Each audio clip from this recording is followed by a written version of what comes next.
Anna. Hello. What's going on? I just kind of want this song to keep going. I know, me too, right? It sounds so good. I always like vibe to it. And then it ends. I know. Well, I'm doing well. I just got back from Coachella last Wednesday. Talk to us. How was it? How was your Cella vibes? Do I just suck this? How do I do this? Yeah, you just pull. Pull? Pull what? Just like put that. You want me to show you? Yeah, show me. We're talking about a vape pen here. Mm-hmm. It's nice. like butterscotch flavored or something. It's really good. Okay, cool. So you just, okay. Yeah. But anyways, yeah. So what? Was great. You were just listening to them earlier. Tame Impala was probably the best show. It was so good. Really? You That loved good? it. The light show was so trippy. It was amazing. Really? Yeah, it was great. And Childish Gambino was really good too. Was he good? He was good. He did wait a long time to get to his big hits. Okay. And there were a lot of like gospel kind of religious-y vibe things in the beginning. Right. Which maybe I was a little too drunk and stoned for. It was tripping me out. Also, I've told you before, I used to be religious. So you were? Yeah. Like, I didn't know you were religious. I just thought maybe you like me, went to a Catholic high school. I got married when I was 20, dude. I'm religious. Wow. Yeah. So would you say you're still religious, though? Or you kind of get out of that? No, I'm not. I'm almost like anti now. Wow. I'm like on the other side of it. Satanic? Yes, I'm part of the occult. I'm a witch. Yeah, I grew up and was Mormon until I was 8 years old. What's Mormon? I'm so bad at this stuff, man. Mormon is like, like the Book of Mormon. You've never heard of it? Have you seen Mormons go around with like the white white? I know Jehovah's Witness. That's not the same. No. Mormon's actually a religion. Yeah. Yeah. Yeah. So they. Or maybe Jehovah's Witness is also a religion. I gotta watch what I'm saying here. Yeah, they're both religions. It's like Christianity, except it's a lot stricter. Like, you can't drink alcohol, you can't drink coffee. On Sundays, you're not even allowed to watch TV because it's the Lord's Day. Church is 4 hours long. Sounds like Scientology a little bit. A little, actually. Yeah, there's a lot of parallels. So it's a lot more invasive in your life. And a lot of Mormons, like, they'll be friends with non-Mormons, but they won't really be good friends with non-Mormons. They really stick to their own. I remember even being told, we stopped going when I was 8. But even before I was 8, I was told that I couldn't marry somebody outside of Mormonism. Wow. Mm. So when did you get out of being a Mormon? So my parents are split up now, but they split up and got back together after. Sorry, I'm gesturing wildly and I just knocked the microphone. You do speak with your hands quite a bit, hey? Yeah, I like do. that. That's cool. Yeah, maybe it's like Spanish, Italian, Latina. Yeah.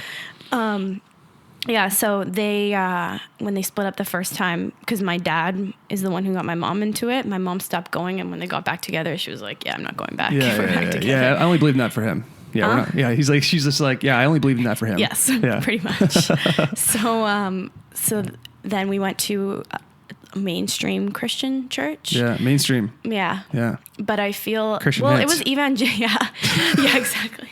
But it was an evangelical church, so they're still pretty intense. Can you sing a little bit? A little. Like I believe. I can't. Obviously, I can't sing. You mean because I was singing in? Oh Lord, I believe. But yes, they're so evangelical Christianity. Like, don't have sex until you're married, and don't masturbate. Damn. Don't watch porn. Wow, shit like that's that. crazy. So I feel like because I had that past, and because I feel like, obviously there were some positives, but there were also a lot of negatives that I think I still resent a little bit. It's when I'm around that kind of stuff, I get a bit uncomfortable. Interesting. When you're around that stuff, you get uncomfortable. Because you're kind of like, it's almost like you got put through the ringer, and you're like, I'm fucking done with anything to do with religion. I'm done with it. Yeah, exactly. That's fair. Yeah, exactly. That's fair. Yeah, the way I was up and coming, religious wise, is man. I was forced to go to church when I was younger. Obviously, you're a kid, Catholic church, whatever. Every Sunday, Easter, Monday, the Friday one. What's the Friday one called? When the Lord. Oh, like Good Friday. Good Friday, that kind of stuff. And then as I got older and stuff, I don't know. As I got older, it kind of just died down a little bit for me, I guess. I'm wondering if I had kids, would I take them to church? I don't know. I don't know if I would.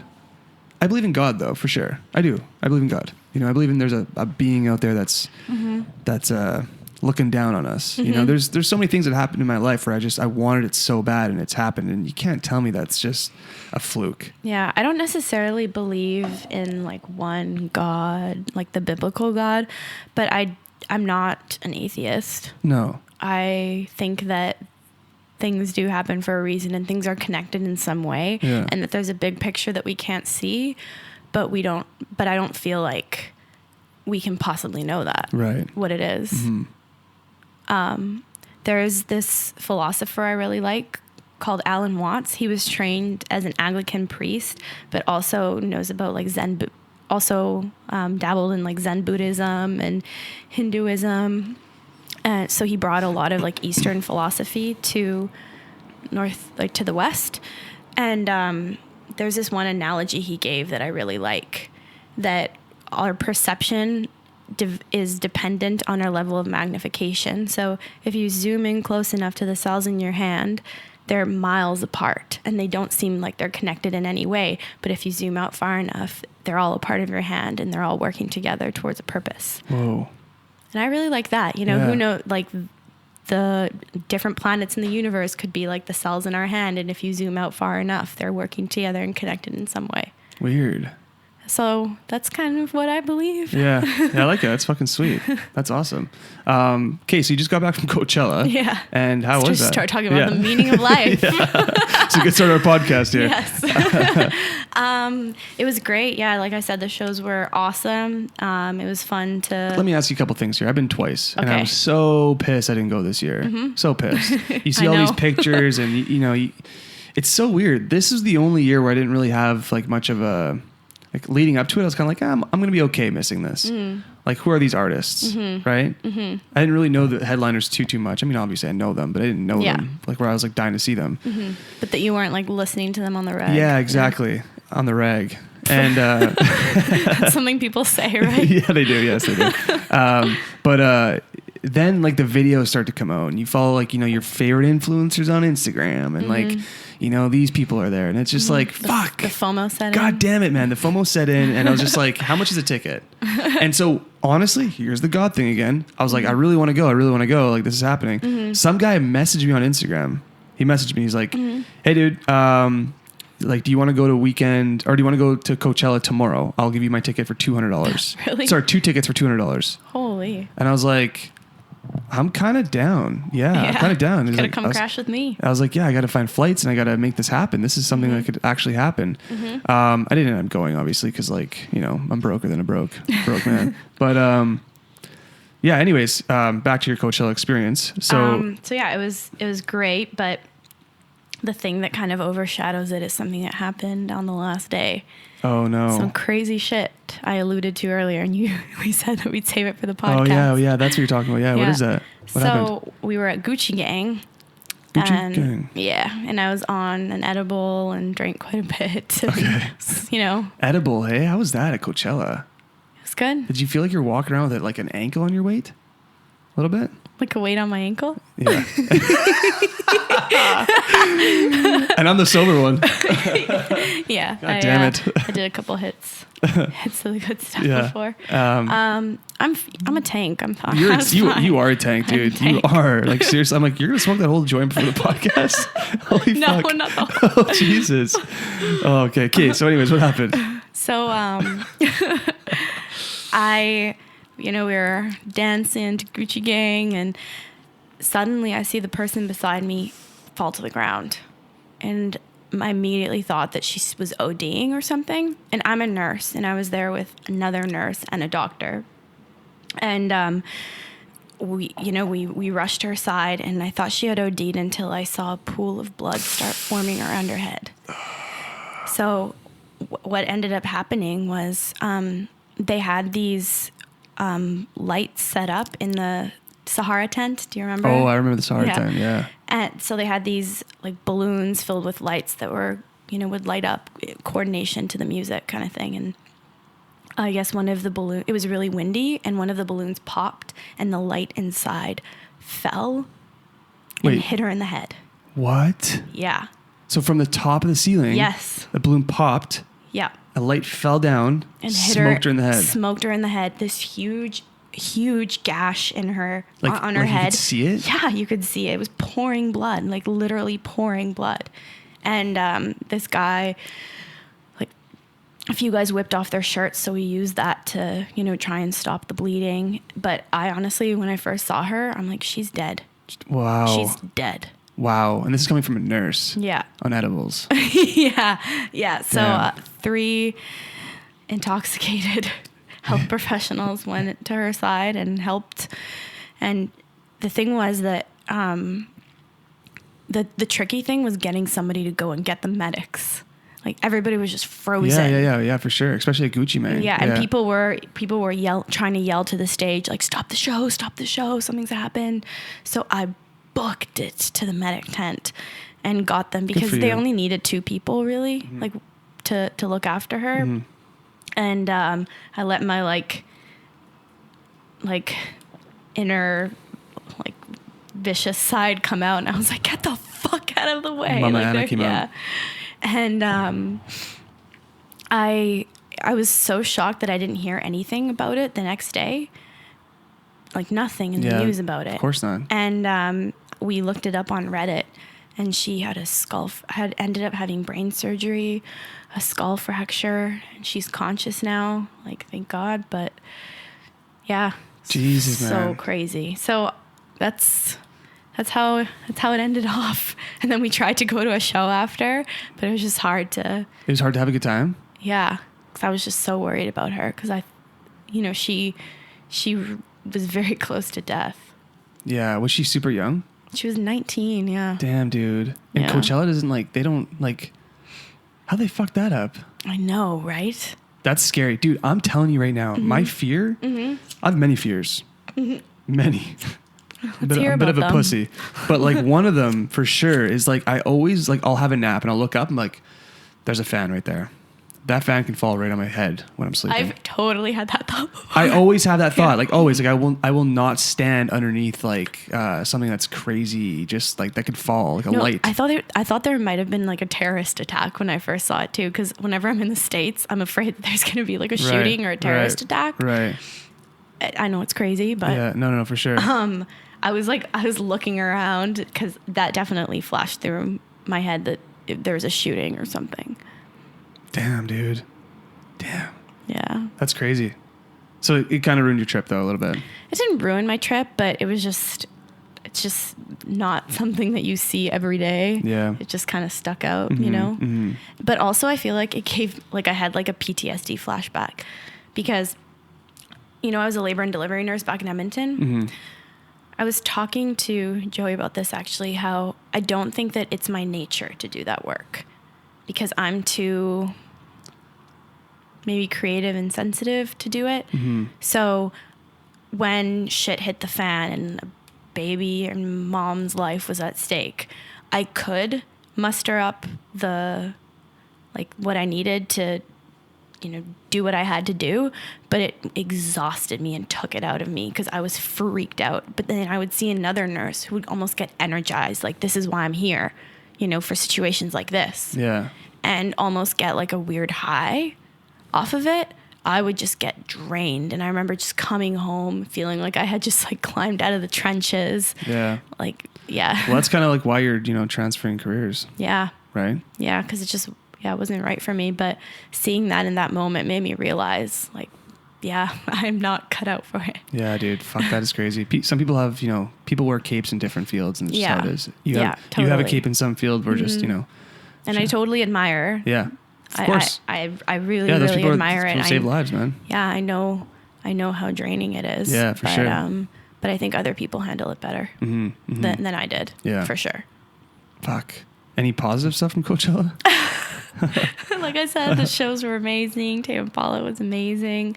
We stayed at a house where we could walk to Coachella and walk back from Coachella, which was so nice to not have to deal with. I think the most annoying thing about Coachella is leaving, getting to the festival and leaving the festival because it's so chaotic. Totally. Wait at least half an hour to an hour for an Uber. Yeah. So it was nice to be able to walk, and we would since we had a house there, we would just relax during the day and like detox and sit by the pool and then like go hard at night. It was really fun. That is fucking sweet. Yeah, it was great. There's a lot of people on drugs there though, hey? Yeah. Like you look around nighttime, you're like, is anyone sober? Yeah. Yeah, it's crazy. There were a few, definitely a few people who I met and were clearly on Molly by the amount that they were like finding excuses to like touch me and like, totally. Yeah. go deep right away. You know? Yeah, that's the weird thing too, right? Is like as a girl going to Coachella, you know, it's definitely a different experience, I think. Yeah. You know, because there's a lot of guys that are just like high on Molly and they're just like, hey, you're so beautiful. You know what my friend told me? She told me that I'm a nice bitch. You're a nice bitch. Nice. That's a what is that? What is that called again? That's a like a jumbo shrimp. What is that? What? You know, like what are those things called? Jumbo shrimp is a you know where you think something's like big. I'm gonna look this up. So what she meant by that was when that happens to me, oxymoron. Yeah, that I have a nice way of shutting people down. Yeah. That's funny. That's hilarious. That I'm nice about it, but I'm like, yeah, stop fucking talking to me. Yeah. But, do you say fucking?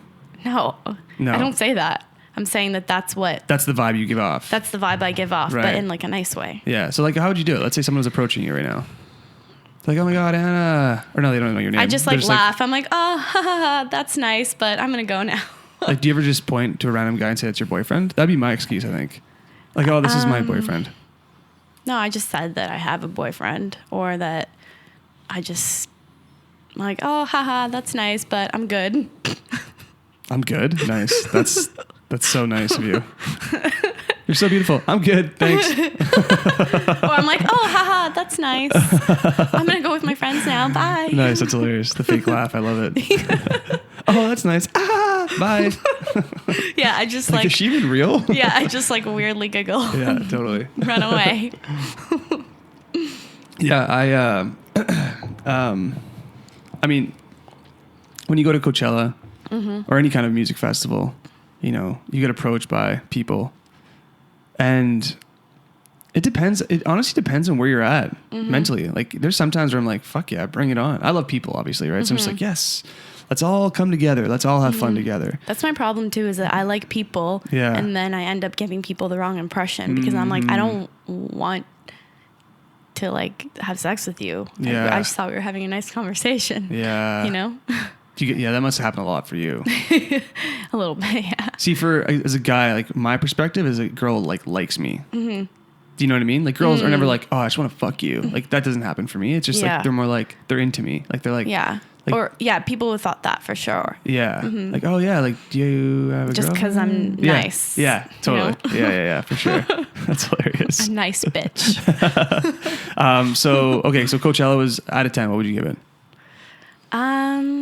Would you go back? Yeah, I would definitely go back, and I want to go back and do things slightly differently too. Yeah. All right. Cool. Yeah. Different crowd. Just kidding. No comment. Okay. Sweet. So, out of 10, 7? Out of 10, I'd give it an 8. Okay, that's not bad. 8 out of 10. Sweet. So your acting life has been non-existent this week, or what? I just had Deb's class and totally bombed my one-liner. Really? Yeah. I was trying to go for a vibe, but she told me that I was boring and flat. Oh yeah, that's a great comment. Yeah, dude, that's a fun one, right? And then there was a guy who was new in the class, and we were like, you know, you go to the coffee shop in between class, the one that gives you a discount right beside. So we were there, and he was like, she must be really comfortable with you, and she's able to talk to you like that. Yeah, no, that's her. That's just how she is, right? I appreciate it because we watched it back, and I was boring and flat. She was right. When she was about to play it, I was like, must we? That's hilarious. So, but I had a commercial audition. Oh, so my first there you go, real audition that I didn't find myself. It was for. You didn't find yourself, yeah. Yeah, like off Vancouver Actors Guide. Right. So it was for a wine company. I had to be very excited about wine for there was a birthday party scene, and we just had to like improv it. Project Wine. Oh yeah, did you? I had the audition today. Oh, how'd it go? It's so boring, man. I just can't even believe it. I just like... Was it cringy for you? It's not cringy. It's not that it's cringy. It's just like, with commercials, for me personally, and like, I'm grateful for commercials because I remember there was a point in my life where I didn't go out for commercials at all. And I was just like, fuck, I'd love to even just go out for commercial auditions. Yeah. So I'm still remembering that for sure. That also being said, it's just like, you take all these classes and you study lots and all this stuff, and then you get there and there's no lines, right? Yeah. There's no lines, and you just gotta like look surprised. Surprised. Yeah. And is that what you did for it? We had to like improv a birthday scene and I had to like pour wine for everybody. Oh, that's cool. I had to like pretend to look over someone's shoulders. Like they were buying the wine. I had to look over and like follow the wine out. Oh, okay. So it must have been a different one. Yeah. Oh, for sure. Yeah. Yeah. But probably not. Like probably for the same. Yeah. I don't know. Like a different commercial for the same company. Right. Kind of thing. Right. That's sweet though. So how's the agent life going for you? Do you like it? Good. Yeah. It's only been a couple of weeks so far, but it's nice that I already went out for something, and I'm at a point. I have the new actor blood, so I was very excited, and it was a big deal for me. You went in there and you just came out. You're like, "Good luck, everyone." Yeah. Yeah. Actually, there was one funny moment at the end because I'd never been to an audition like that before. So I did the audition, and there was a girl that I knew there who I had met at a friend's party, and I sat beside her, and I'm like, "What do I do now? Do I go?" And she was like, "Yeah, you can go." Oh wow, that's how new it is for you. Yeah. Can I leave? I was like, do I need to sign out? What do I do? That's hilarious, man. Yeah. Yeah, look, it's exciting, man. And it's only going to get better for you, too. Like, you're going to start going for more things and bigger things. And it was for a Hispanic one. Really? Yeah. Well, you definitely look Hispanic. Yeah. I hate to burst your bubble. No, I'm saying, I think that that's probably what I'm going to go out for a lot, I think. I had somebody tell me early on that since Vancouver is trying to be or often present itself as like California or Los Angeles, there obviously is a way bigger Latino community in California than there is in Vancouver. And so they sometimes have trouble filling those roles. So that could be a little bit of a niche for me. Makes me feel like I need to improve my Spanish, though. Really? Yeah. How is it, your Spanish? I can have a conversation in it, but I can't talk about... You know that you could act in it? It would be challenging with some of the more complex words because I moved when I was... Do you know how to say challenging in Spanish? Difícil. Okay. Difficult? Yeah. Nice. Yeah. See, I understand Spanish. Yeah. It's kind of easy sometimes. But I moved when I was 5, so obviously your vocabulary is limited. From Guatemala. Right. Guatemala. Yeah. Soy una guatemalteca. Anyways. Is that a town in Guatemala? No, I said I am a Guatemalan in Spanish, is guatemalteca. I knew that. Yeah, I'd love to play Spanish roles. Yeah. Oh, yeah? Oh, yeah, man. Totally. Yeah. I'd love to play, because, okay, this is what I'm banking on right now, okay? Mm-hmm. This is my career right now, okay? This is what I'm banking on. Not serious, but okay, in classic American TV, American shows, there's the Spanish guy that's a stud and he mows the lawn and stuff, and the wife's maybe super attracted to him. Yeah. Okay, take that same concept. Let's go Spanish TV, and I'll play the so gringo. So your dream is to be a fuck boy. Yeah, pretty much. Play the fuckboy on screen. A fuckboy on telenovelas. Yeah, dude, I'm not even kidding right now. If you give me that job right now, I would be happy for a while. For a while, not forever, but for a while, I'd be fucking pretty content. The beat's going out for one-liners and commercials. Mm-hmm. It's hilarious. I have trouble with one-liners though, dropping myself into right? Yeah, because with longer scenes I can get analyze it and get into the character and I know what to do, but with the one-liners I have trouble connecting with it and making it believable and dropping myself into the circumstances when I don't have a lot. It's almost like I want to go too far or I don't go far. I go too far or not far enough with it. If that makes any sense, Right, yeah. Either go flat and boring or calm down. Yeah, for sure. Yeah. How do you find them? Well, one-liners are weird, right? I'm obviously I don't know. It's just there's not a lot of, I don't know, without sounding negative, it just seems to me that they could cast a lot of the stuff based on headshots. Do you know what I mean? Or no? Yeah. Like I could maybe see that. maybe not necessarily one-liners, but commercials. They could really just, you know, book someone like, oh, this girl looks great. She can obviously do this. Yeah. And I think honestly that is, I mean, I think it is mostly based on your looks for commercials is what I mean. Yeah. 100%. And your energy, I guess. Yeah. For one-liners, I think that they're really difficult because, you know, there's so much you can do with it. Like there really is, right? There's so much you can do. You could play it so many ways. Yeah. Right? You know what I mean? And it just sucks when you go in there like, yeah, like, hey, go for it. Cool. Let's do more like this. Thanks so much for coming in. You're like, all right, thanks. You know? But, I think like when I get like one-liners in the acting class and stuff like that and like practice doing that, it's not easy, man. For some reason, this script is a little bit easier for me to do than it is the one-liner.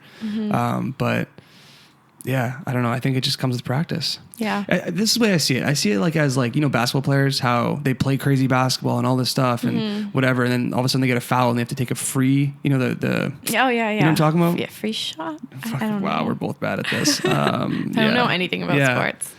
From the 2-point line, right? Just, right? Like never mind. Yeah, let's pretend we don't even say that. But like, yeah, so I kind of feel like, and that's for some basketball players, no matter how good they are, they miss that shot sometimes. You know, it's like, really, you missed that? So I feel like it's the same thing. It's a good analogy. Yeah. Yeah. It's a good analogy. Thanks. I think, good job. So Zach and I will get together and work on scenes for Deb's class.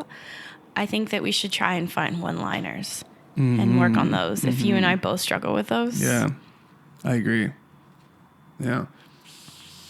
I think that's something I haven't utilized as much, and I should, and we should.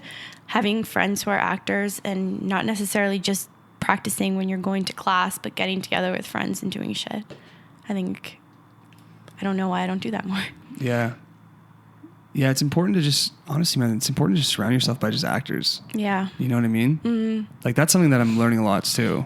Just surround yourself by people that are, like, doing a bunch of shit. Yeah. You know? Yeah, because it inspires you, and I think, I don't know, I just think it's good when you can hang out with people that you mutually motivate each other.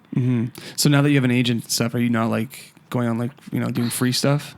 I just got an email that I got an audition for an indie short. So is this something your agent got you? Nope, I got it. I'm not devoting a ton of time to it. And if I actually connect with the script, I'll do it. But if I don't connect with the script, I won't. So before I was casting a very wide net and just kind of going for everything. But now I would prefer to do, I prefer to do something that, okay, I can get some good footage from a demo reel here. This is a good acting, this is a good challenge for me, or I connect with the script and want to tell the story, right? Want to be part of it, right? So yeah, that's sort of the approach I'm taking now. Nice. Do you watch any movies that like you watch it only for a particular actress that you want to like learn from? No, you told me that you do stuff like that, and I thought about that the other day, that I should do that. Because I don't really. Yeah, like I just watched 5 Easy Parts, I believe it is. It's a Jack Nicholson movie from 1970. And fuck, man, when you get movies that old, those scenes are dragged out longer, right? Like some of that shit would never fly nowadays. Like the scene, like it will be on Jack Nicholson's face for like 4 minutes of him acting, and it's just so cool to see that. Yeah. Because now it's like boom, boom, boom, cut. Yeah. It's like, do you even need to do acting to do that? Yeah. You know what I mean? Yeah. Well, I mean, you obviously do. Like, I'm not, shitting on the game that I'm trying to get into, but yeah, you definitely should, man. I recommend it to everyone. Like, kind of like look at an actor that you kind of admire, I guess, and like you really like, and you kind of get inspired by, and kind of just, just kind of see what they're doing and see what works, and looks is kind of a thing too, right? Obviously I'm not going to watch, Training Day and be like, man, I fucking just love, what was the actor I'm thinking of? Denzel. I'm not going to be like, I love Denzel. I'm going to try to do Denzel. Yeah. Like I'm gonna, it just wouldn't really work for me. But like kind of see like what that you like, I guess, and like what you fits with you, and then kind of see those actors in other movies, because they'll no matter what, like the actor can kind of be the same person in the movies, right? It's just they're giving a different take on how they would play it. If that makes any sense. No, yeah, it definitely makes sense. You're inspiring me to watch movies in a different way. Yeah. Because I still think that I primarily watch them for entertainment, Yeah. I watch them for entertainment, but I definitely have a different viewpoint on it now. When I only did like 3 days of it, but when I did background, for instance, I was just I kept watching the background performers in movies. Okay. Yeah. Because I knew what it was like, and just thinking, oh, they're just mumbling to each other. They're just mumbling nonsense to one another in the background. Yeah. And now I think I definitely do pick up, oh, I like that. But it's not really the purpose I go into it with, Mm-hmm. Yeah. Yeah. It kind of almost kills it for you, right? When you become an actor and stuff a little bit, like the movie industry. Yeah. Because for me, I don't watch movies the same anymore. I'll tell you that right now, at all. Like it's really hard for me to get into a movie or a TV show because I can't. To get into the plot. Yeah, to get into the actual story of it. Then you're pulled out a little bit by it, and then you start thinking about the acting. Right? Always. I always do that. I tried watching this new Idris Elba show on Netflix. It's called something with Charlie or something. And I just couldn't get into it. I was just watching him because I love him. Yeah. And I was like, oh, this is interesting that he did that, or it's interesting that he did this, and that's. I know. I find it hard to get into shows too. Actually, one that I watched recently that I liked. Have you seen You? Or heard of it? Yes. Yeah. It's good. Hey. Yeah, it's good. Is it the serial killer or the stalker? Stalker. Yeah. So I'm almost done it, but yeah, I've been watching that recently, and I actually got into that one. I think I like mysteries like that, and you just kind of want to keep watching because of. You want to see what happens and how the mystery unfolds. So I think if I am going to get into something, it's going to be something like that versus a TV show that's, I don't know. Game of Thrones. You watch Game of Thrones? Yeah, I haven't seen any of the new season yet. But you're caught up? Yeah. So I was, a couple days ago, I was debating on if I should even, Have you not seen it? I've seen the first 3 seasons. Oh, okay. And, I don't know, third season was 7 years ago, so I was probably in college and whatever, stuff came up. And now that it's become such a thing, and honestly what I love about it is how big it is. It's so big. Dude, when Game of Thrones came out, I got invited to 4 different parties that were I'm like, parties for this show? This is fucking insane. Yeah, it's almost like a sports event. It's a sports event. Bigger. It's big. Yeah. I would say, yeah. Definitely bigger. Yeah. Because so many different, hockey fans talk about hockey, but fucking everybody's talking about Game of Thrones. Everyone's talking about Game of Thrones, right? So, it was just so cool to see that that's actually a possibility. I love where the entertainment industry is going. I really do. A lot of people are kind of very, the Quentin Tarantinos of the world and all that kind of stuff, and it's definitely taking a hit on movies that are. Being creative and trying something new is a lot tougher nowadays. Yeah. Right? It's a lot tougher to do that. But that also being said, I mean, man, you got Game of Thrones, which is this has never happened before because of the internet and because of media and stuff. And it gets dropped on a streaming service at a certain time and everyone watches it then. It's so cool. I love that. Yeah, that is sweet. Really cool. Yeah. Does it matter to you, or would you prefer to be a TV star or a film star? Or does it just not matter?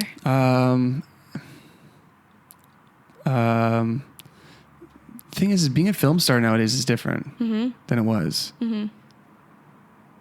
I think I would rather be a film star though, still. But I don't know, man. I think of Jamie Lannister's character. I'm that'd be so cool to play that guy. I think the hybrid of both is the way to go though. Yeah. You're on a hit show. Like Matthew McConaughey with True Detective. Yes, yeah. You pick and choose your TV shows and you just execute Oscar-winning movies constantly. That's the move, I think. Yeah. What do you think of Matthew McConaughey as an actor? I haven't seen Dallas Buyers Club. Oh, wow. You haven't? No, I haven't. He was great in Interstellar, but I feel and I haven't seen True Detective, and I think those are the 2 things that really set him up as, a serious actor. Yeah. I think he's great, but I haven't seen his a lot of his best stuff. Mm-hmm. You know, You just know him from his like charming days, from his what? his fuckboy days. Yeah, yeah. Playing naked, playing Yeah. bongos. Yeah, totally. We're playing Days of Confused. Yeah. Oh yeah. Be a lot cooler if you Yeah. did. Yeah, be a lot cooler if you did. Yeah. Yeah. So I think I need to watch those movies. Remember, I think we talked about it, that I knew Jake Gyllenhaal from that like shitty 90s movie, Bubble Boy. Yeah, totally. Yeah. So I feel like I don't see Jake Gyllenhaal as a serious actor because of yeah. that. Because I haven't seen, well, he was amazing in Nightcrawler, but I remember watching Nightcrawler and thinking, whoa, this is a departure from what I've seen him in, you know? Yeah, it's really, I personally, what I really like is following these like great guys that are just so good at it. And it's so inspiring to see, obviously, so motivating, right? Just motivates the shit out of you to get better. Mm-hmm. But also, it's just cool to see how their careers unfolded. Yeah. Like, you know what I mean? Like, look at Hugh Jackman, for example, right? Like, he was Wolverine, and now he's like, dude, he's musicals and all this stuff. Like, what a fucking guy. Mm-hmm. That's so cool to do, right? Mm-hmm. Amazing. Did you hear about that director that died? Oh, yeah. I heard about, he died today, right? John Singleton, yeah. He died 51 from a stroke. He was in Boys in the Hood. He was the director for that. Boys in the Hood, yeah. I don't know it. Never seen Boys in the Hood? No, I've heard of it, but I've never seen it. Okay, you should definitely watch that movie. It's good. It's good. Yeah, yeah. He passed away. I don't really know too much about him either, other than Boys in the Hood, Too Fast, Too Furious. He directed, and Four Brothers. Have you seen Four Brothers? Mark Wahlberg. I've heard of it. Tyrese Gibson. I heard it was really good. It's so good. Yeah, yeah. But like that kind of culture, that kind of style of movie, right? Like it's just really yeah. Like they're gritty movies. Yeah, exactly. 51, that's so young. I know. Fuck. That sucks, eh? Yeah. It sucks that like life hits you eventually. Yeah. So you gotta enjoy it, man. You gotta enjoy the whole process. Yeah. A lot of people out there, man. A lot of actors, especially like me and you, we're always like waiting around. It almost seems like, right? We're just kind of like the next audition, or this whatever it is, right? We're kind of like waiting for the next thing, or like living for the future. Yeah, as an actor, you kind of are living for the future. You're Yeah. constantly living for the future, and it's just the thing is it's hard to not live for the future when you're not making any money in the present. Yeah. So I get it. Right? Your career is kind of a standstill. You're not really moving forward. But that being said, we got to figure out a way to preach that and teach that, I think. How do we teach that? Be in the moment. How do you be in the moment as an actor currently, right now? I think being in class, and like I was saying earlier, I want to do more scene. Like we should do more scene work, and I want to do more scene work with friends. When I feel like I'm flexing that muscle and acting in a scene. That's when I feel present as an actor. And then things in my daily life that I try and do, like I'll go on a meditation kick for like a week and then it'll fall off. Okay. Like that. What will you do? What will you do? What do you mean meditation? Like an app. Okay, like the Headspace app? Yeah. Yeah. But going to the dog park is really good for being in the moment for me. Like just going for a walk with Luna, my dog. Hanging out with friends, like still making time for social things. Yeah, just enjoying your life, right? Enjoying my life. Like hole off and like wait in your basement, like you know what I mean? Don't be that person. Like enjoy your life, because to be honest with you, what I'm realizing as I'm getting older, just naturally I'm becoming a better actor.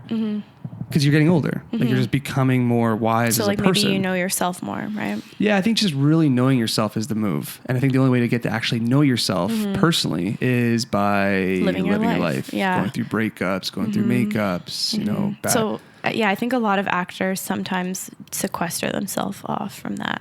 You think from so? life. You talking about like up and coming actors?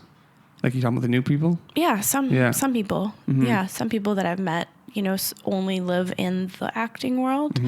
But I think it is important, and I really appreciate having friends outside of it too. Yeah. Having a balance of it. Yeah. Just so you can hear about what other people's lives are like. Like my best friend is starting a startup company, and hearing that journey, and I'm learning from that, and just fucking life, man. Yeah, just having that perspective that there's a world outside of it too. Totally. But I think being in nature for me is a big one.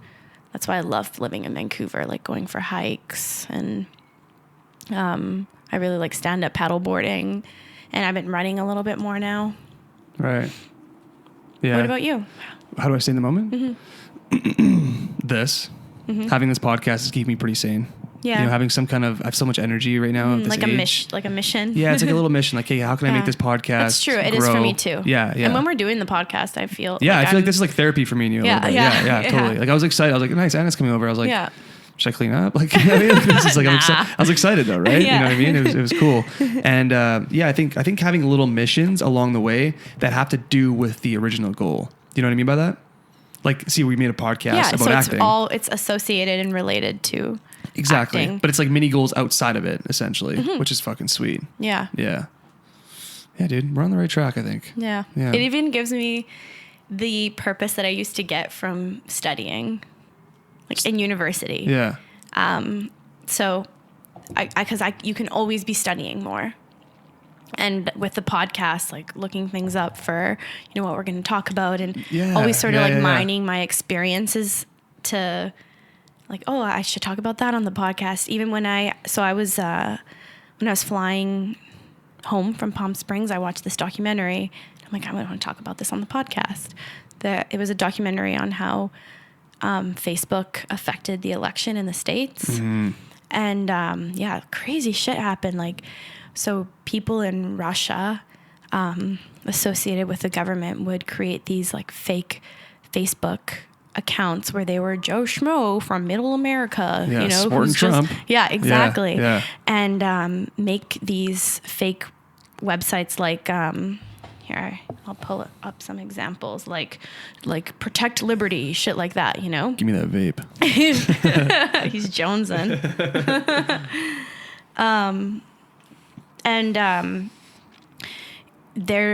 The page would do better than like pages from like CNN or even like Fox News or these fake newspapers that didn't exist, these fake Facebook pages for newspapers. And it was crazy. So they would do both sides too. They would do like pro Clinton and pro Trump. And even from Russia, they made Facebook events for rallies that would actually happen.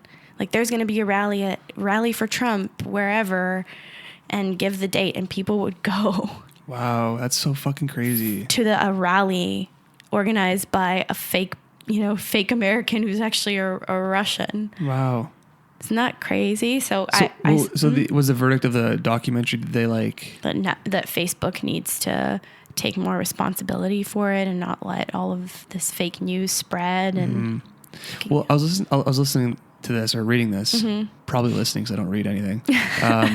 But it was they were talking about just like, think about how things work though, like clickbait. Like clickbait works so well. We know this, right? We know this so well. Like if we turn the title of this podcast into like, you know, boob job and like, you know, Vancouver actor dies. Like if we actually put that at the title, we'd get more views for this episode. But that being said, a lot of people are doing that, and it works really well. And the goal for an app, like if you own Instagram or Facebook, whatever, it's how can we make the most amount of users use our platform the most, right? That's how it works. So if clickbait stuff is working, then clickbait stuff is what essentially they're going to push out. Yeah. Right? Yeah. Yeah, it's weird, man. We live in a weird time because things are kind of these things are still kind of new. We don't know how to deal with it. Right? Yeah. Yeah. It's fucking crazy. And in the documentary, Mark Zuckerberg was saying that his approach to building his company was just do shit and then apologize for it later. Oh, wow. Yeah. What do you mean do shit? Like just, you know, go for, because, you know, all of the privacy breaches in Facebook and all of the shit that's gone wrong because it wasn't regulated properly. So it was just grow the company. And obviously as you're growing a company, you're also going to have more problems, right? And have more, have more potential for, if such a significant percentage of the world is on Facebook, you know, how are you going to protect those people's identity? How are you going to protect that data? So with a company growing, you have more problems, right? And his philosophy was just focus on growth. And then shit's gonna happen, and then you apologize and reel for it then, versus like getting ahead of it. Right. You know what I mean? Yeah. And possibly limiting your growth. Right. Does that make sense? Yeah, no, makes sense. Yeah. That's Yeah, so it was. fucked up. Yeah, it was interesting. So I saw on the news today that they're opening themselves up to a bunch of research organizations to see how to fix this. Damn. Yeah, I don't know how you fix that. But I mean, I don't know. It's fucked, man. Did you know about Avengers breaking $1.2 billion this weekend? Yeah, that's crazy. They said that they think it's going to break the $2 billion club. Only 4 movies are in the two. What movies? I have it here. You do? Nice. Fuck you. You're awesome. So one of them is Titanic. Titanic broke $2 billion when it came out? It did eventually. So there's 4 movies that have broke it. Okay. Where do I have this? Have you seen it? No, have you? No, I haven't. I haven't, yeah. Have you Jesus. seen the last one? Yeah. I haven't. What? So I stopped watching. So I watched the first Avengers and really liked it. And then I remember I watched the second one at a friend's house and ended up falling asleep. Not because the movie wasn't good, just because I was tired. I don't think the second one was that good, though. I don't remember. And then I can't remember what that one was. Fuck, I don't know. I know Oscar Isaac was the villain in it. Or like did the voice for the villain. Oh, really? Age of Ultron? Oh, yeah. Crazy. He was the guy? Yeah. That's insane. I didn't know that. Yeah. So, shout out to Oscar Isaac, though. yeah. He's a beauty. Yeah, he is. He's one of my favorites, for sure. Me too. I love him. And he's from Guatemala. Is he Spanish? Yeah. I knew He was it. born in Guatemala. Oh, crazy. Makes me very proud. Fuck yeah. That's so cool. Have you ever seen Inside Llewyn Davis? No. It's like an indie movie. He sings in it. Justin Timberlake is in it What? and sings in it too. Carey Mulligan. What's this movie called? I gotta. Adam Driver is in it. I want to watch this tonight. What's it called? Inside Llewyn Davis. Inside Llewyn Davis. It's great. Inside Llewyn Davis. Yeah, you'd like it. So the $2 billion club I found. Avatar holds the top spot with 2.7 billion, followed by Titanic. Wow, really? Star Wars, The Force Awakens, and Infinity War. For sure, they're gonna break all those records. Yeah. Because the thing is it made $1.2 million in the weekend. Yeah. Yeah. You know what I mean? Like that's like insane. Yeah. This is what blows my mind right now. Is people care about that though? Mm-hmm. Why do people care about that? Why is that? Well, I think it's almost like sports statistics, you know, like how people like to see what are the stats for this player for this season, you know? It's like a competitive... Like how much LeBron makes versus like how much whatever, yeah. Yeah, or even the stats is this is how many goals... How do you... I don't know. Baskets? How many baskets does LeBron get a game? I think it's just points. How many points? I don't know. How many points? I literally never watched a basketball game in my life. Baskets, I love it. Well, I love how we're both using basketball analogies and we don't know anything about basketball. Why do we keep trying? Because we don't watch sports. We're dumb. Yeah. So how many points did he get for this season? For sure, I get that. But people they care about that more than the movie. Yeah. It's weird. Listen, I'm all for it because it is cool and like everyone's on board with it and like everyone's paying money to help it get higher. And also the amount of money just baffles people's minds. Like, wow, $2 billion. That's a lot of fucking money, man. Think about for a movie. Mm-hmm. And people care about what's popular. So the more money it makes shows that it's more popular. And that's maybe interesting to people too. Yeah, money drives everything, I guess, really at the end of the day, right? And then don't you hear that if you heard that about a movie that, you know, wasn't on your radar, then you might kind of second guess yourself and think, oh, maybe I should go check out that movie. Yeah. Yeah, totally. I agree. Yeah. Mm-hmm. Well, yeah, if a movie made like, see, I've seen all those movies that you mentioned, obviously, because they've made that much money. I contributed to that. Yeah. You know what I mean? Yeah. So it makes sense. But yeah, if a movie made that much money and I didn't see it, I'd be like, whoa, you're right. There would be more of an incentive to watch it. Good call. Did you know that all like Marvel movies like total now have grossed, is it grossed? Yeah, grossed over $20 billion worldwide. So all of the Marvel movies combined. Wow. 20 billion. Wow. That's like the GDP of some countries. That's fucking nuts, dude. Yeah. Disney is caking. Yeah. That's like one thing from Disney. Yeah. Just one department. Like I was like going through this. I was like, damn, man, Disney's like killing it. And I was like, man, that's so crazy. Like, and then I was like, how much does the Star Wars thing's done? Like, who's Star Wars with? And I was like, holy fuck, Disney owns Star Wars too. Yeah. You can't compete with that at all. Yeah. And they bought 20th Century Fox recently too. Yeah. And Hulu too. They bought Hulu? Mm-hmm. Yeah, once that streaming service comes out, that's it. Yeah. I think we were talking about this last episode. Yeah, we did. It was kind of like, it's like eventually it's going to be like one thing, right? Yeah. Mm-hmm. Well, I think there's still thankfully there's still some competition, but it'll be a few just main things. But even in the States, like I watched a lot of food documentaries when I used to be vegetarian, and the food companies in the States, even, it's just like 4 companies. Right. Like everything, like Kraft is associated with whatever. And I think it's every sector of life, you know? Things are just kind of conglomerating. Yeah. It's weird, man. Like I said, we're living in a weird time. We are. It's a good time to become an actor, though. You think so? Yeah.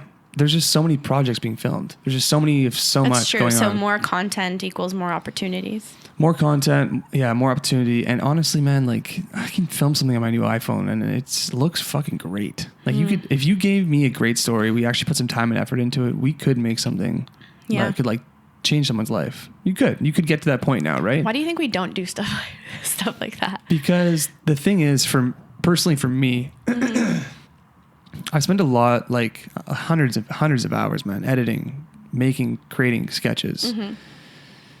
And it's just budget, really. It comes down to it. Like to make something I think really good and stand out, you know, you have to have some kind of money put into it. Mm-hmm. Like a lot of money, right? Like, you know, if I had $30,000 kicking around, I'd definitely make something. Mm-hmm. I don't. That's why we do this. That's why we're doing podcasting. This is free for us. Because we're broke. Yeah, we're broke actors. So Dwayne Johnson and Jason Statham and my boy Idris Elba are they have that new movie Hobbs. What's it called? Hobbs and Shaw or whatever. It's like a Fast and Furious spinoff kind of thing. Do you know what I'm talking about? No. Oh, dude. So those 3 guys, I mean, you know, The Rock's from obviously, you know, Fast and Furious, you know, he plays like this, you know, Hobbs, right? And he has his own spin-off. It's funny how he came into Fast and Furious for like a few of the movies. Oh, really? And then has his own spin-off. I've never seen a Fast and the Furious movie in my life. What? Never? No. Really? Really? Really? Even the first one? No. Wow, man. The first 2 are so good in my opinion. Really? Even Tokyo Drift is so good. Really? I like it. I just remember that annoying song. If you want to, That's like the extent of what I know from. Yeah. Yeah, it was so good. I mean, Vin Diesel and like Paul Walker and stuff. And I know that in the last Fast and the Furious movie, they used Paul Walker's brother and did that weird CGI thing so he could have his send off. Mm-hmm. Yeah, it was. I teared up for that for sure. Yeah, I've heard a lot of everybody I've talked to actually who has seen that movie and that said that they teared up in that moment. Well, I was just such a big Paul Walker fan. Like I remember when he passed, I heard about it. I was like at some Christmas dinner, or not Christmas dinner, but it was definitely wintertime. And like I remember just being at some kind of event, like a Christmas party event or something like that, and hearing that he passed. And I remember going to the bathroom and like tearing up. I was like, whoa, this is weird. I don't even know him personally. I remember I felt like that when Heath Ledger died. Really? You felt like that when Heath died? Well, I felt because he was in a point in his career where, have you seen The Imaginarium of Dr. Parnassus? He was so good in that. Is that another one I should watch? Yeah. He ended up dying halfway through the movie. That's the movie he died in? Yeah. So they, with the rest of the movie, they kind of... Sorry, what's it called again? The Imaginarium of Dr. Parnassus. What a title, eh? Yeah, it's super Parnassus. Yeah, Parnassus. Yeah, I'll get the spelling afterwards.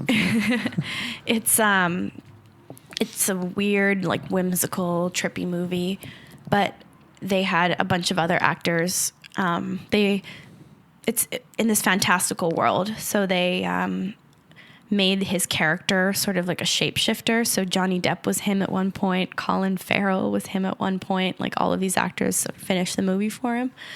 And he had obviously done the Joker. So I remember feeling like, oh, you know, what could he have gone on? And Brokeback Mountain, obviously. I've never watched that. Really? No, is it good? Yeah, it's really good. I got to check that out. Yeah. And I remember thinking like, oh, what could he have gone on to have done? Because it seemed like his career was from like heart 90s to heartthrob to this. Heart, you know? 90s, yeah. Yeah. Yeah, totally though. Yeah, it's like I said, it's so cool when people break out of their mold, right? It's just so cool to see that. Yeah. See that happen. Yeah. Fuck, man, he was good in the Joker though. Like he was just so good in that movie. The Joker trailer. You seen it? I have seen it. What do you think? I love it. I fucking love it too. And what I do like about it is apparently it's a fuck, I should have wrote this down, but it's like, it's not your typical superhero movie. It's about a guy dealing with some kind of mental illness. Yeah. And it takes place in the 80s. It's really cool, actually, which is really cool. But yeah, I really like that. It almost looks like a portrait of a guy's descent into madness, you know? Yeah. 100%. Really cool. And he nailed it. Did you see how much weight he lost for the role though? He was pretty scary looking. Did he lose a lot of weight for it? Yeah, if you watch the trailer, there's a scene of him and you can like count every rib. Oh, really? Mm-hmm. Damn, that is pretty fucking nuts. Because a lot of people, when they have mental illness and they're manic, they don't, you know, only need what's like manic mean? When you're in a manic state, like when you're in a psychotic state. Okay. You need 4 hours of sleep. It's like you're on like you've OD'd on Adderall kind of thing. Right. You have so much energy and all of these ideas and, you know, your talking is just jumping all over the place and you only need 4 hours of sleep and don't need to eat. Interesting. So he like went for it. He went for, yeah, fuck, man, that's crazy. Yeah, I'm so pumped for that movie. He has the thing is too, man, is like can you imagine like being like when you have that role ahead of you and people talk about Heath Ledger, like how great he did. Mm-hmm. Like that's a lot of pressure on you to do that role. Mm-hmm. Yeah. Filling those shoes. Yeah. 100%. Well, I think even Heath Ledger felt that because of you know who Jack Nicholson. Yeah. Mm-hmm. Dude, Jack was really good at Joker too, though. I like those Batman movies, the Michael Keaton ones. Yeah. Those are really good. Yeah. The thing is Jack just looks like the Joker. Yeah, he doesn't need to do much. Doesn't need to do much, man. No. He just like looks like a freak. But I think Joaquin Phoenix he looks like a freak, but he just has like a little crazy. Yeah, a little crazy. Yeah. But I think Joaquin Phoenix has a little bit of that too. You think so? Yeah. Have you seen Her? Oh yeah. Oh, he's so good. He's. Would you say he's one of the best? Oh yeah. Have you seen The Master? No. It's so creepy. It's creepy. It's Philip Seymour Hoffman. What? Yeah, and let me write this one down. It actually made Philip Seymour Hoffman and Joaquin Phoenix. It's loosely inspired by Scientology, so it's about a guy who joins a cult. It was uncomfortable to watch. Wow. It was, yeah. It's a great movie. Nice, I'm into it. Yeah. Yeah, Joaquin Phoenix is, yeah. So it's just cool, man, to see where their mind goes. Yeah. You know, I love that stuff. I wish I could like have one of these guys in my acting class. You know, I know that sounds like so ridiculous to say, but I just wish like I could see them in class and see like what they, you know what I mean? Like, because you know when you're in an acting class with like a bunch of people that are studying and stuff, you get to see how they are, and you guys kind of like grow off each other's energy. Yeah. You know what I mean? Mm-hmm. I mean, that being said, maybe there is one of those people in my class right now. Maybe it's you. Maybe it's me. Yeah, that's fucking sweet though. I like that. That's cool. Joaquin Phoenix, holler at your boy. I was reading this article earlier today about how every Burger King in the country is going to have a meatless Whopper by the end of the year. Wait, what? Like a vegan burger. Oh, great. So, I'm surprised they don't though.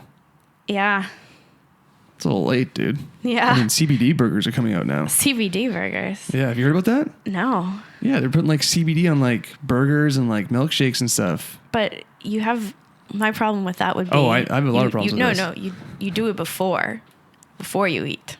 Yes. Because then the eating is way more enjoyable. From CBD though? I guess, I don't know. I've not done a lot of just CBD. I've honestly. done a lot. I bought like 2 bottles worth, 1,000 milligrams, put out a horse, right? And like, I've done it and like, I don't feel much off CBD, I guess. Well, there's no psychoactive response from your body. But I don't get the point sometimes. Yeah, I guess you have to be very in tune with your body, and it could be very placebo, to be honest. But like, I definitely know when I take it, I just feel a little bit more relaxed. I feel like my muscles are a little bit more like just chill, and I kind of need that because I'm going constantly all day, right? I get that. I went through a period where I was taking it, and I don't know if it was just my the placebo effect, but I would take it if I was feeling anxious.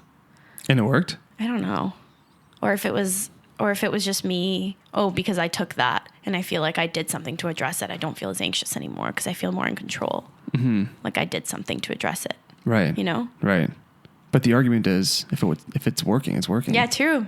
The placebo effect is a placebo or is an effect, right? It is an effect. Yeah.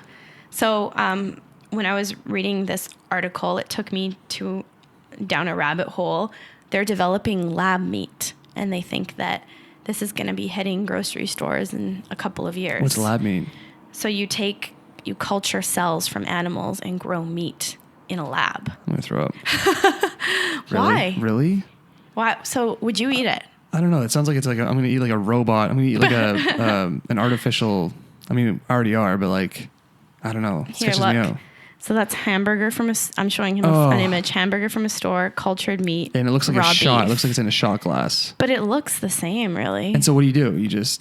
So they even provided so the cost for the first lab-grown burger was $330,000. $330,000? And the first ever lab meatball was $18,000 per pound. It says those who have tasted these items say that they barely differ from the real deal. Wow. So they're thinking that it'll help alleviate like environmental and the environmental cost of, raising cattle and just raising livestock for meat. And I guess it's just getting over that ick factor for people. For me, I think, I don't know, maybe because I did work in a lab when I was in university, it's a little bit more normalized for me.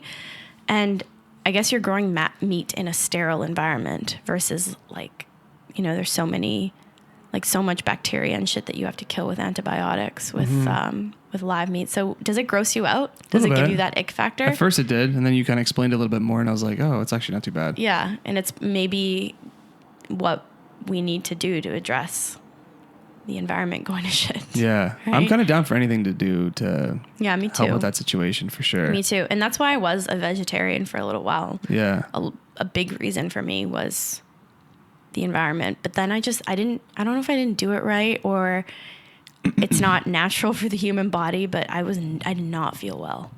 And then I started eating meat again and I felt so much better. Dude, I'm telling you, man, look, here's the thing. You gotta eat meat. I mean, you don't have to. Obviously, people are proving that you don't need to eat meat. And there's gonna be a lot of people listening to this podcast and probably wanting to shoot me right in the face. But the thing is I instantly feel better when I eat meat. Yeah. Instantly. Yeah. Like I actually feel more, I don't know what the word is, fulfilled. Like satiated. Satiated. Jesus, let me Google that. Like satisfied. Yeah. Yeah. Like you don't feel like you're still wanting. Yeah. But if I fill myself up on carbs, even more calories than I would eat with meat, I still feel like a little like not very satisfied. Right. Yeah. So, I felt so much better. Like my nails weren't growing as fast. My hair wasn't growing as fast. My skin wasn't as nice. You noticed that? Mm-hmm. Damn. And I stopped eating meat. Yeah. Damn, that's crazy. It's funny. At first, my health got better because I was just thinking about what I ate more. So because I was conscious of not eating meat, it just kind of helped me reflect more on what I was putting in my body. And I ate healthier. I ate more whole foods and ate less out. But then after a few months, I started to feel really shitty. Really? And now I feel like I have the balance of doing both, having meat and still. So I'm glad that I was, because I think it did teach me to treat my body better. Right. Like I said, I have a few clients, Mm-hmm. like personal training clients that I, personal training stuff. And in the past, they were, completely vegetarian, vegan, whatever. And I've slowly just tried to, incorporate eggs. Just try to have eggs. Just try to have some eggs. And the same response every time is they start to feel better. They actually do feel better. But the thing what they don't feel better about is the knowledge they have in their mind about the slaughtering animals and all that stuff, right? So when they're consuming the product, they feel actually gross in their stomach, right? But I think if you can actually, it's like you, for example, if I said to you and tricked your brain into saying this banana's rotten, and it's not rotten, but you said and it is, you would feel sick. I think because I remember I read this article and they said that humans, because what we when we before we had access to food, we had food security all the time. We had to be very conscious about what we ate. So we have a very developed disgust reaction. So if you're told that something is like unclean, we have a very strong reaction to that as humans because, evolutionarily we don't want to get sick. 100%. Right? Yeah. I totally agree. I can get you can get turned off by food so easily. So easily. Yeah. Like that's it. By the way, you're eating a dog. Yeah. You're like, oh. Yeah. Yeah. Yeah. Fuck, man, it's so crazy. Yeah. I don't know. World's going to shit. All right, what else you got? How do you think things have changed since legalization? How do I think things have gotten? I don't think I've noticed anything. I smoke a lot less though now that it's legalized for some reason. Yeah. I don't know if it's because I'm getting older and I'm kind of just maybe just wanting more productivity in my day, so maybe I smoke less. I smoke a little less too, actually. Do you really, hey? Yeah. Well, there's that Amsterdam study that was done a long time ago. I don't know if you remember this, but apparently like the recreational use of marijuana in Amsterdam back in the heyday, because remember it was legal there at one point, or sorry, it still is, but it was the first place to be completely legal. They consumed less marijuana. That's kind of trippy. Remember when I told I think last time we talked about Portugal and how they've legalized all drugs? Well, consumption went down for drugs there too. Yeah. Actually. And I think that's just kind of the rebellious side of human nature. I think we like to do stuff like if it kind of feels good and we kind of like it a little bit, I don't know, we kind of just kind of go against the grain and do stuff like that, right? Yeah. So I found this article, and what you're saying right now is interesting because they did a study looking at how use has changed, but before legalization or since legalization, and it says that use among people aged 24 to 35 declined slightly in the months as legalization was unfolding, while it grew among all categories above 35. So like baby boomers are, now that they're like retired, kids are moved out, that generation is discovering weed for things like chronic pain and as an alternative to alcohol. Yeah. And also they have more money than the age group of 24 to 30. Totally, yeah. And prices have jumped 58% since legalization. What do you mean prices have jumped 58%? At dispensaries now that they've gone, dispensaries now that they've gone legal, the prices have gone way up. Yeah, I've noticed that. Yeah. Yeah. I was like, how much for this joint? Yeah. 58%. So, in another article I found, they were saying that the black market is still like a huge player in it. And in that age group, about half people, half of that segment of the population is still going to their dealer, not to the legal dispensaries. Really? Mm-hmm. That's so funny, man. When I see people literally offer me weed on like, hey man, you want some weed? I'm like, bro, you're still like, how's your business doing? That's so crazy. They're still, it's obviously taken a hit, but I think they're still doing all right because they can sell it for so much cheaper. Oh yeah, totally. Right? Yeah, right. And something that kind of annoys me though, I don't know if it annoys you, but it's the packaging. It's It's Yeah, just it's so excessive. unnecessary. It's so unnecessary. Like, dude, how much plastic is in right? this? Yeah, what's going for on here? one joint? Yeah. It's in a box. It's in a box inside of a box inside of a little box. It's like, whoa. Yeah, it's like a Russian doll. Yeah, dude, it's so crazy. Like, I remember first time going there and like getting something and like it was just a joint. Yeah. And the guy was like, I was like, oh no, I don't want this. Just want a joint. He's like, yeah, it's in there. I'm like, really? It's inside this box, dude? Okay, thanks. Yeah. Yeah.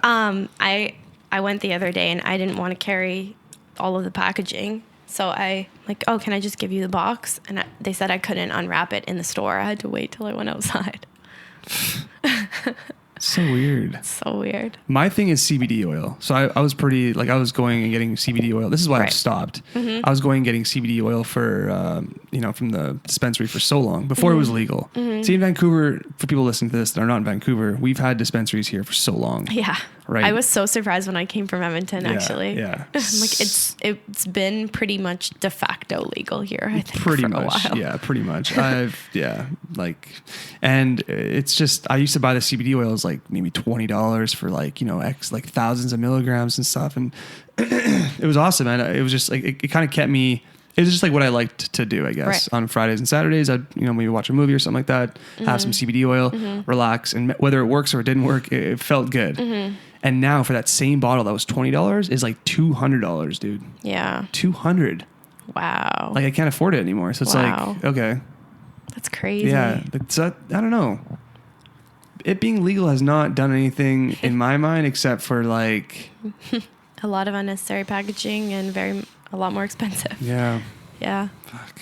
So it's interesting that the use among our age group has declined because of that, probably because it is getting more expensive. Yeah. It's more expensive.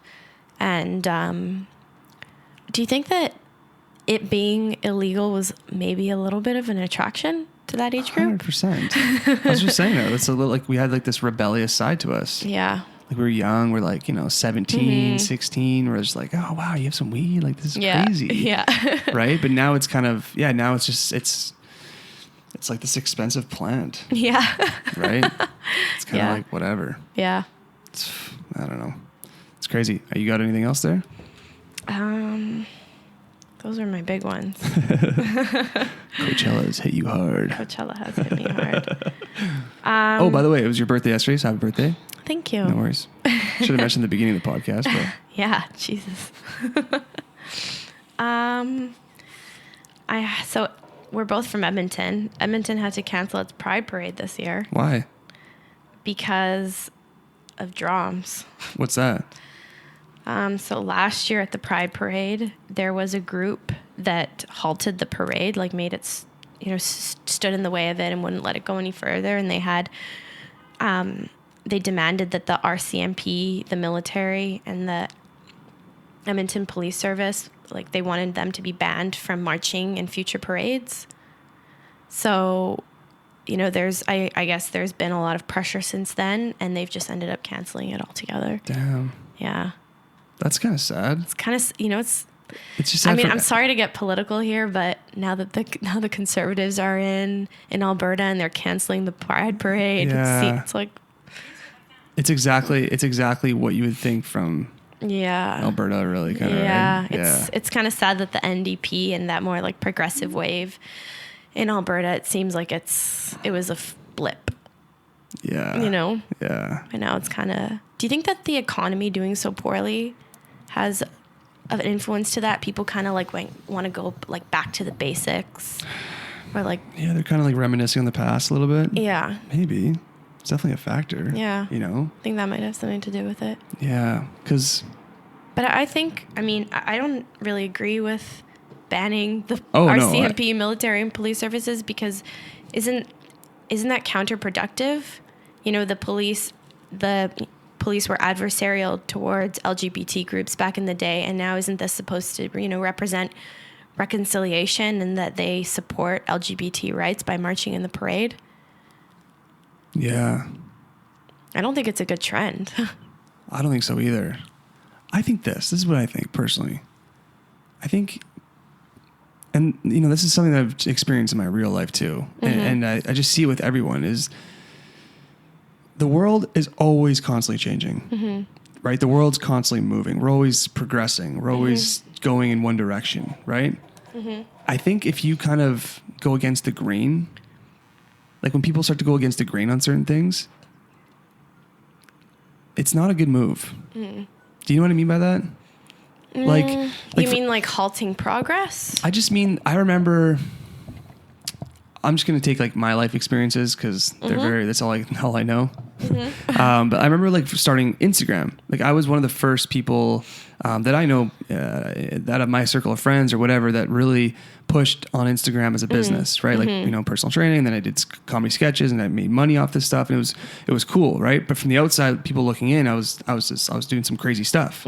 But now it's become the norm. Everyone's on Instagram, right? So for a long time, I'd always encourage people. I was like, hey man, is this your business? Cool. Get on Instagram and do this. And they're like, no, I don't really want to do that, right? This is like, I'm not really about that. And now, okay, yeah, I totally get it. And now they have to. So they're resisting. Yeah, totally. Yeah. They're resisting the any kind of change that's happened, right? Yeah, and I actually didn't get Instagram until I moved out to Vancouver, and I remember actually when I met Joey and we did that short film together. He asked me if I had Instagram, and I was like, no, I deactivated it, and he's like, that's stupid. Yeah, yeah, yeah. Yeah, it really. I mean, I'm still struggling with it. Yeah, the thing about Instagram is it's. I'm gonna move this over here. The thing about Instagram is it's changed a lot, and what I mean by that is it's not what it once was in terms of growing. Like what I mean. Okay, what I'm trying to say is it's kind of like established. Is that what you mean? It's. Before Hollywood took over, before all these things and The Rock had Instagram and all the, you know, before Instagram was what it is now, and people probably have a tough time realizing this. If you weren't a content creator, it's kind of difficult to know what I'm talking about. But there was a point in time where you could put stuff on Instagram and get followers.